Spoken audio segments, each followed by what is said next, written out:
So welcome along to this bonus bite-sized match build-up show this week as Saints are preparing for their Carabao Cup encounter with Leicester City Tuesday night. Now, unfortunately, I didn't manage to find time or some battery to speak to a Leicester fan this week because I forgot my laptop and its charger over the weekend. But you can go over to our Facebook page where we spoke to 100% LCFC in their preview show on Monday night. So go over there and if you've got time, do check it out if you can. But for this week's episode, I do find time to speak to our favourite pirate of the internet as seen on the Saints FC podcast and writing for us sometimes for our blog on theuglyinsidetv.com. And if I do sound a little worse for wear then it is because of our, I suppose, after Saturday's sorrows, we were both feeling the effects of a small hangover. So let's get into this week's show. Do let us know if you're heading up to Leicester's their King Power on Tuesday night. Do let us know if you think we're going to escape from some perils from the Premier League.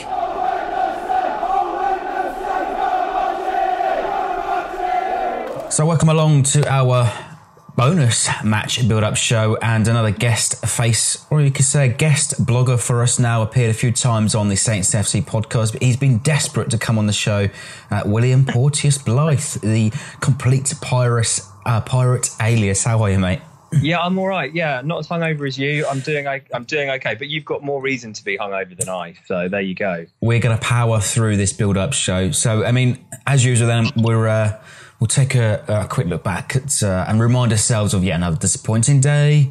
Obviously, Saturday, a defeat at Fulham. You know, let's start off with the goals, though. First of all, 3 unmarked goals. The defending once again wouldn't look out of place on a Sunday League pitch, and nowhere near tight enough and no intensity at all. Yeah, no. I mean, I think the last one was the worst for me, the Mitrovic. I think that was the last one that he scored, and it was just hysterical. You know, Suarez, you can't have him facing up to anybody. He's absolutely hopeless. He's a little dwarf. But having said that, he created the Armstrong goal, which is an absolute beautiful bit of football, you know. So you kind of had this contrast. And at the moment, it seems like we're trying. I mean, we did have a lot of the ball, and we looked very, very comfortable in front of goal. But as soon as we put under any form of pressure, it's like their back four bunches up, you know, gets magnetised towards the ball, and then the next thing you know, oh, they scored. You know, and all that hard work, all that 2 weeks of hard work is undone. And Hoyt down there as well. I think you know what I'm talking about when he's trying to hold the ball up in the corner. I mean, good God, you know, stick it in Rosed. Who cares? You know, chance of scoring from a throw in, you know, minimal. And I think it's just, I feel for Mark Hughes. God, did I just say that? Oh, I don't know. I mean, I do write for you guys sometimes and lambast him, but also I feel sorry for him. But at the end of the day, it's like, you know, it's kind of like what's happening politically. If we get rid of Theresa May, who the hell are you going to get? If you get rid of Mark Hughes, who are you going to get? You know, it's like, Big Sam, no thanks. Stay away from that, to be honest, in my opinion. But yeah, it is basic defending, and we just cannot get the basics right at the back. You know, it's totally expected at the moment, and it's becoming tiresome. We're sick of the sight of it. You know, we take the lead, we invite pressure, and we lose the lead. It almost went exactly to script what I spoke to with John last week. Yeah, no, absolutely. That was a great show, actually. It was a great pre-match show. But having said that, I did feel, and I might have been a bit under the influence of some Sainsbury's own brew, but I think we did play damn well. We really did deserve to get something from that game. Having said that, if you do defend like, you know, schoolboys, you can't really kind of say that. But Armstrong's goals were brilliant. Like, he burst into the box, scored that first goal. The second one was a beautiful shot, top right hand corner. You know, that does need to be highlighted. I wasn't like paying full attention to the match, the entirety of the game. I'll be perfectly honest. But I'd say I've got about 90% of it. And what I saw was like, how the hell are we 3-2? How did we lose that 3-2? We had so much, we had 8 on target, you know, 60% of the ball, when we still conspired to lose. I don't know how that's even achievable, but we achieved it. You can't take advantage of our, so I suppose, ascendancy. We can't take advantage of it, you know. Yeah. Just say, but 2 wonderful goals from Stuart Armstrong. Coming up to, getting into that run up to Christmas, and that run of games we've got coming up in the Prem, it looks pretty damn scary, you know. But obviously the only thing we do have to look forward to outside of the Prem is the League Cup and then the FA Cup. But that, I don't know, I almost like, I prefer to just crack on with the Prem, really, to be honest, and just forget the League Cup. Because when Obafemi came on yesterday, bless his heart, but he was too late. He couldn't influence the game. Austin was a complete shadow. He wasn't. I didn't even know. Genuinely, I didn't see the starting lineup until at half time, and I didn't even know who was on the pitch. I mean, is that fair? Is that fair to say that? Because I really didn't even notice he was on the pitch. No, it is fair to say that. A lot of people said to me after the game, you know, on Saturday, where was Austin? It was pretty much a shadow, a ghost, you know. Yeah. Actually, watching back the highlights on Match of the Day, the first two clips, in fact, he was on the ball and he pushed players off so that he could lead up to Armstrong's goal. But yeah. Those, I think that's about it from the highlights, you know, sort of put himself a little bit about. And actually, some of us would say Mario Lemina was the best player on the pitch yesterday, but wasn't highlighted that on the highlights. Yeah, and I think, Obafemi, when he did come in, he looked all right, but he looks like a child. He looks like a little boy. How in the hell are we ever going to progress or expect these players to progress in a relegation fight? It's totally unfair. When we came up through the leagues, we had all that. I mean, we still had to play competitive football and expect to get the results. But there was an element of like forgiveness, you know, and time. And we don't have either of those. We can't afford to just carry players anymore. And frankly, we're carrying Charlie bloody Austin. How much is he on a week? And you've got little Obafemi. You know, it's like, Christ, you know, who do you give more time to? The kind of schoolboy, he's a great player, or Charlie Austin, the millionaire. It's like, you know, it's rock and hard place, you know, just I'll go on and score a few goals. Honestly, give me a chance, you know? Yeah, maybe try and pitch that to Mark Hughes. Get yourself down to Staplewood in midweek because we certainly. Boy, Sparky. But I suppose it is a chance for some of the fringe players to return to the first team on Tuesday night.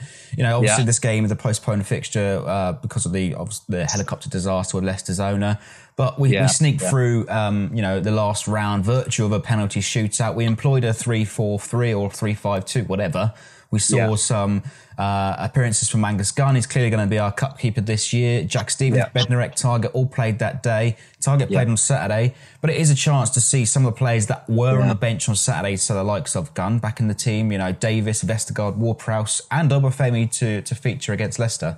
Yeah, but you see, you've listed all those players, Freddie, and there isn't one scrap of excitement that I have for any of those players. That's terrible. I really do not enjoy saying that. I mean, whether it's a prospect of playing away and losing, wrapped up in that, and the whole, you know, lack of excitement I have for the entire process, I don't know. But all those players you've listed, they're not necessarily fringe as such. They've all featured because Hughes has made so many goddamn changes that we've kind of they've all been tarred with the same brush, haven't they? There's no like, you know, Obafemi is like this new sort of like, he's meant to be our, not saving grace, but our hope, as was Harrison Reed, worthy. And it's unfair. It's totally unrealistic to expect these chaps to come on and do a great job when they've all been tarred with the same brush. But having said that, you never know. It's the League Cup, isn't it? And we did so goddamn well a couple of seasons ago, and we did so well in the FA Cup last season. It is that welcome break, isn't it? I mean, but it still could be quite an exhaustive process, those poor fans having to go up to Leicester. But like I said, hey, we could win 2-0. Boom, we're back on track. I doubt it. Yeah, I think we're holding our breaths to take away our perils from the Premier League. But I think what it is like I say it to a lot of people, we've got quantity over quality. And you know, I think I agree with that. There's nobody there really inspirational to come off the bench. Yeah. No, there's no one. I mean, we had Gabby, didn't we? When he first came to the club, it was like absolutely fantastic. Absolute. What a buy. That was probably, I know I'm probably, you know, overstating it, but that's probably one of our last great buys. And now you're sort of looking at Elyounoussi when he came on yesterday. What the hell was that? Like, what is he in actual fact? Like, he is just the absolute, like, archetypal sort of antithesis of where we were and where we are now. It's like 15 million quid I was blown away by like how we've managed to sign these chaps just for the sake of it. It's literally just for the sake of it. And now Gow isn't apparently going to put all that much more money into transfers. We have to generate our own money, income, etc. Where in the hell are we going to get money now for these chaps that are going to try and come in and help us out and get us out of this relegation spot? Yeah, don't think that's going to happen anytime soon. Well, I guess Tuesday could be a respite, but let's try and wrap it up though, mate. Okay, sorry, I'm being very negative. Sorry. What are we going for then? A prediction? Are we going to scrape through again on penalties? No, I think we'll win, predominantly because Leicester, I think we will. I don't think Leicester are going to be up to much. I mean, I know they smashed Fleetwood, but that's Fleetwood. And I think, we still, you saw that bench. I don't know if you did, but on match today, they did show it. The Saints bench, when we scored those goals, was electric. They were going for it. They were so, they were overjoyed. It looks like the plan was coming together, I think. And then we have this cup trip. Let's see what happens. I mean, I think maybe 3-0. I'm just going to put it out there. I think we won't turn the corner. We'll just freakishly beat Leicester. It's like last season. We won't turn the corner. It's not going to happen. We're too stuck in the mud. But I think we're going to win. Yeah, 2 or 3-0. Positivity. Yeah, I'm probably still a bit drunk, but I'm not. But and before we sign off, though, just tell everybody where we can find you. Well, I'm on Twitter, the Limehouse Podcast. I'm going to change that really because that's my old political podcast. But you can find me on there, the Limehouse Podcast. I'm always on all across, the Uglies Inside on Twitter and on Delivery and Total Saints Podcast and Saints FC Podcast. You'll probably hear me on that quite soon. The Saints FC Podcast. That's a properly good show. Excellent stuff. Well, we'll catch up soon, mate. Yeah, Freddie, go on, have a cup of coffee. So once again, a big thanks to William Porteous Blythe, our favourite pirate of the internet. And you can head over to his Twitter to find out some more writings, some more ramblings, and hopefully you'll see him once again appearing on the Saints FC podcast.